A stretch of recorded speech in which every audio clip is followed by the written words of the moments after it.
Today's book is Rhino Trouble and is written by Grant Olsen and illustrated by Mike Carpenter. Looks like it's going to be a fun one to read.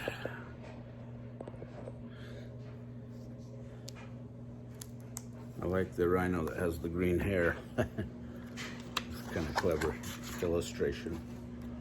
Rhino Trouble. It's published by Plain Sight Publishing at an imprint of Cedar Fort Incorporated out of Springville, Utah. I really like their books.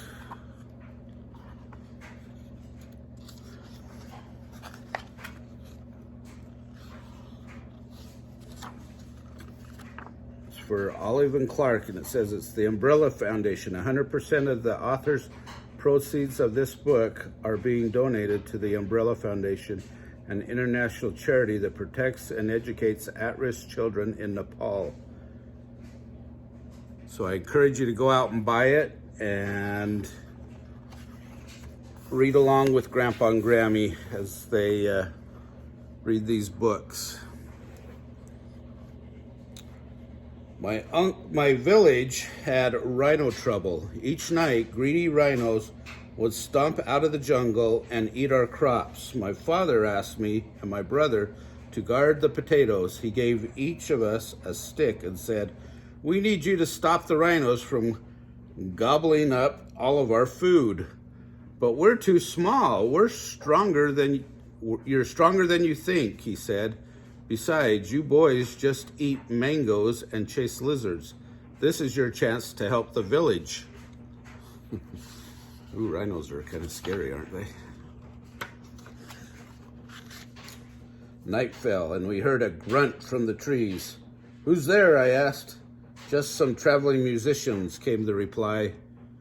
"Will you play us a song?" I asked. We need to tune our instruments first." Does that look like a musician?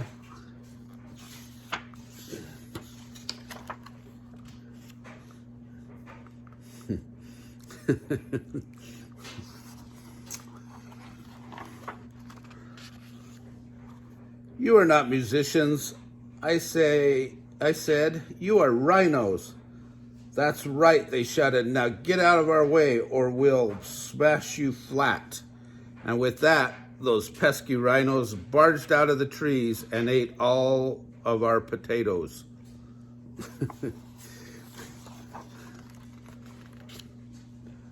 I know you did your best," said my father, "but please try to guard the radishes tonight." That night, we heard a snort from the trees. "Who's there?" I asked. "Just some dancers returning from a festival. Will you dance for us? We haven't warmed up properly." Do you think it's really dancers? I have a feeling it's not. I think he agrees with me. "You are not dancers," I said. "You are rhinos." "That's right," they shouted. "Now get out of our way or we will smash you flat." My brothers and I tried to stop them, but the rhinos still ate all of our radishes. "Those rhinos are just too big for us," I told my father. "Maybe your lizard catching skills can help," he replied. "How is it that you get so many?" "We chase them down to the swift river. They are not good swimmers, so it's easy to catch them by the water." "Very clever," he said. "Maybe you can come up with a plan for the rhinos."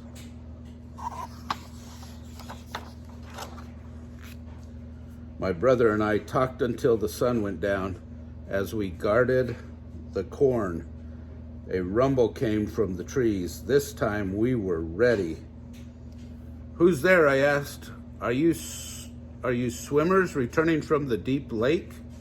"Yes, that's us," came the reply. "We are definitely the swimmers." "Will you come down to the river and show us your swimming skills?" "We would, but we forgot our trunks." I think that's elephants that have trunks, right? "That's too bad," I said. "Some musicians came through here, but their instruments weren't ready. Then some dancers came by, but they weren't warmed up. I was hoping you would be brave enough to show us your swimming skills. The rhinos grunted. We're brave enough. Then come down to the river, I said. It's rather swift, isn't it? Well, I replied, that shouldn't be a problem for great swimmers, unless you're not such great swimmers after all. We're great swimmers. The rhinos followed us down to the trail to the river. The moon reflected off the water like a giant mango. The water is cold, they said, and there might be leeches. Oh, is your skin delicate? I asked. It's the toughest in the jungle. Then there shouldn't be anything stopping you.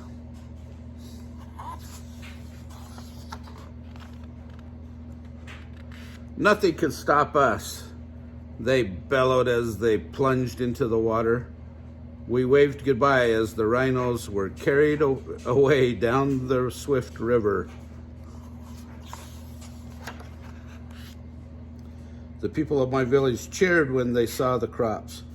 Did you chase the rhinos away with your sticks? They asked. No, I said, they were too big for that. Did you throw stones at them? No, their skins were too thick for that. Then how did you do it? I think my clever boys used their lizard catching skills, said my father. He handed each of us a big juicy mango. And that's how we got rid of our rhino trouble. But now I see an elephant. Oh, that's a great story. All right. If you get a chance, like our video and subscribe to the channel. You won't be sorry.